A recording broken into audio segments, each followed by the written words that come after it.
और आइए आप देखेंगे स्पेशल बुलेटिन ग्राउंड रिपोर्ट। सबसे पहले बात करेंगे उज्जैन में भरोसे वाली सवारी की। जी हां, मध्य प्रदेश के उज्जैन में यात्रियों की सुरक्षा के लिए जीआरपी पुलिस ने अनूठी पहल शुरू की है और इसमें पुलिस शहर में चलने वाले सभी ऑटो पर क्यूआर कोड लगाएगी, जिसमें ऑटो चालक का नाम, पता, मोबाइल नंबर के साथ गाड़ी का रजिस्ट्रेशन नंबर भी रहेगा।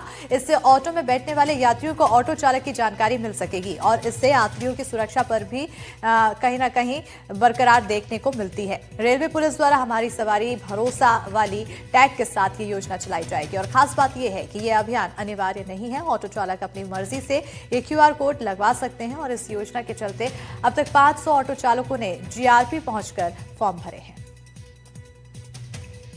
और हमारी सवारी भरोसे वाली योजना को लेकर हमारे संवाददाता ललित जैन ने ऑटो चालक और पुलिस की टीम से बात की है। सुनिए लोगों ने क्या कुछ कहा है रिपोर्ट में। इस समय उज्जैन रेलवे स्टेशन पर मौजूद है और यहाँ पर आने की वजह है कि उज्जैन जीआरपी ने एक अभिनव प्रयास किया है, एक अभिनव पहल करने जा रही है। वो है कि जितने भी ऑटो है उसमें क्यूआर कोड लगाने का है।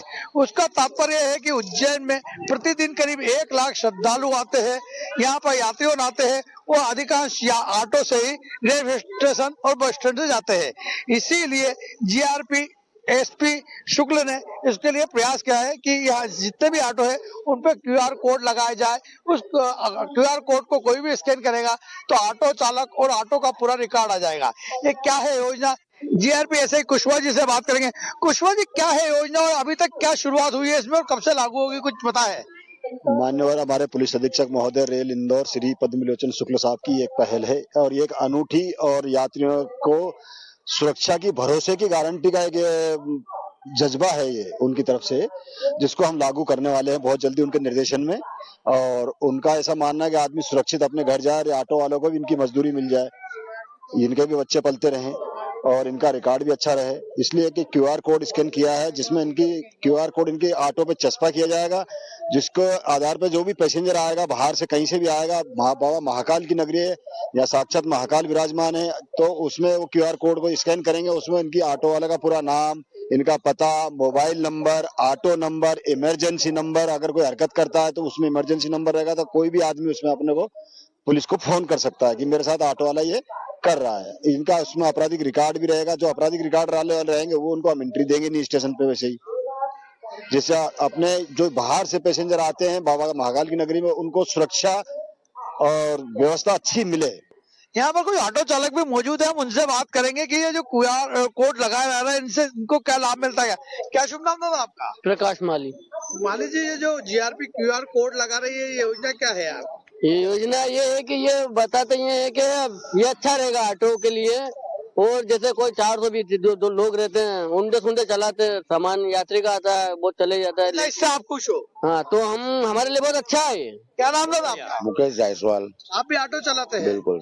ये जो क्यूआर कोड लगाएंगे आप सबका वेरिफिकेशन होगा, इससे आपको आपका समझ अच्छा है। आप सर, तो ये बहुत अच्छा रहेगा। इससे जो असामाजिक तत्व है वो यहाँ से लगभग बाहर ही हो जाएंगे। जो चोरी चकारी, पैसेंजरों का सामान रह जाता है, रिटर्न नहीं होता, पैसेंजर ढूंढने के लिए सीधा 1 नंबर स्टेशन पर ही आता है। जब हमसे पूछता है कोई सामान कम है तो हम उनसे पूछते हैं कि भैया नंबर बता, तो वो नंबर नहीं बता पाता। क्यूआर लगने से ये फायदा रहेगा कि पैसेंजर फट से अपना सामान वापस ले सकता है। कुशवाहा जी ने बताया और ऑटो चालकों ने बताया कि ये योजना बहुत अच्छी है। इससे जो यात्री आएंगे वो सुरक्षित रहेंगे। दूसरी है, किसी का सामान छूटता है या कोई अपराध होता है तो उससे पुलिस को तुरंत पता चल जाएगा। खास बात यह है कि क्यूआर कोड में एक व्यवस्था और दी गई है कि यात्री अपना सफर पूरा करने के बाद में उस क्यूआर कोड पर अपना फीडबैक भी दे सकता है कि उस चालक का व्यवहार कैसा रहा, ऑटो किस तरीके से रही, और इससे आगे भी जो अन्य यात्री है उनमें भरोसा जागेगा। एनडीटीवी के लिए उज्जैन से ललित जैन। वहीं मामले को लेकर जीआरपी के एसपी ने क्या कुछ कहा है वो भी सुनिए। जिसका मुख्य उद्देश्य ये रहेगा कि जो रेलवे स्टेशन है उसके आसपास की जो बस्तियां हैं और रेलवे प्लेटफॉर्म है उसमें सबसे पहले जो बच्चे हैं उनकी शिक्षा, युवा हैं उनको स्वास्थ्य, नशे से दूरी है जरूरी, और स्वच्छता के बारे में हमको जागरूक करना। इसी तरीके से हमारा दूसरा प्रयास जो रहेगा वो एक हमारी सवारी भरोसे वाली है, जिसमें हम जो उज्जैन जो महाकाल की नगरी है तो उसमें जो हम दर्शनार्थी आते हैं, यात्रीगण आते हैं, उनको एक सुरक्षा प्रदान करना, QR कोड के माध्यम से हम उनको एक सुरक्षा प्रदान करेंगे, जिसमें QR कोड में जब वो यात्रीगण अपना इसको गूगल जो कैमरा रहता है उसके माध्यम से वो स्कैन करके ऑटो की चालक तथा ऑटो की समस्त जानकारी उसके पास रहेगी। साथ ही साथ जब वो अपनी यात्रा पूर्ण कर लेगा, अपने गंतव्य पर पहुंच जाएगा, तो उस ऑटो चालक और ऑटो की जो फीडबैक रहेगा वो उसको दे सकता है। सागर जिले में राशन घोटाले का बड़ा खुलासा हुआ है। जिले की करीब 67% आबादी ऐसी है जो अच्छी आय होने के बाद भी मुफ्त राशन ले रही है, जिनमें कई करोड़पति, सरकारी कर्मचारी और फर्म डायरेक्टर भी शामिल हैं। बड़ी बात यह है कि ये जिला खुद खाद्य आपूर्ति मंत्री गोविंद सिंह राजपूत का है, लेकिन उसके बाद भी यहां बड़े पैमाने पर घोटाला जारी है।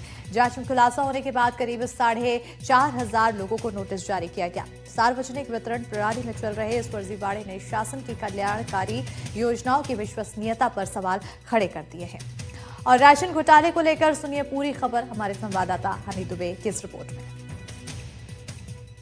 एक और मध्य प्रदेश की मोहन सरकार हर गरीब तक राशन पहुंचाने के लिए कई योजनाएं चला रही है और प्रयासरत है। वहीं दूसरी तरफ कैबिनेट के ही खाद्य मंत्री के जिले में जो है सार्वजनिक खाद्य वितरण प्रणाली में जमकर घोटाला देखने को मिल रहा है। जी हां, हम बात कर रहे हैं मध्य प्रदेश के सागर जिले की, जहां पर जिले में लगभग 4,000 से ज़्यादा ऐसे लोग निकलकर सामने आए हैं जिनके नाम पर कई